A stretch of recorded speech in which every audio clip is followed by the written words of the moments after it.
Azərbaycanda hələ Məhəmmədəmin Rəsulzadəni sona qədər əsərlərini, yaradıcılığını oxuyub qurtaran adam yox. Kim deyir, çıxsın bura desin. Mümkün deyil. Çünki onun əsərlərinin bir neçəsi hələ əldə edilməyib. Bir neçəsi hələ çap edilməyib. Bir neçəsini hələ tapmamışıq.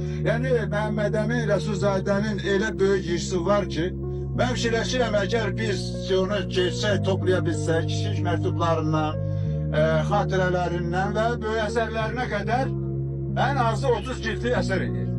Yəni Məhəmmədəmin Rəsulzadə bir dəryadır. Bir dəryadır, bir böyük deyək ki, okeandır. Biz onu öyrənməliyik və gələcək nəsillərimiz də öyrənəcək. Öyrəndikcə bir 100 illik, bəlkə də 150 illik bizim ideyamızın məhvəri Məhəmmədəmin Rəsulzadənin fikirləri və ideyaları olacaqdır. Bunun başqa yolu yoxdur. Bizim dilimizdə belə bir məsəl vardır. Deyir ki, bir qulu azad elədin, böyük savaba çatdın. 2 qulu azad etdin, günahlardan qurtardın. 3 qulu azad etdin, cənnətə getdin. Məhəmmədəmin Rəsulzadə milyonların şuurunu azad edir.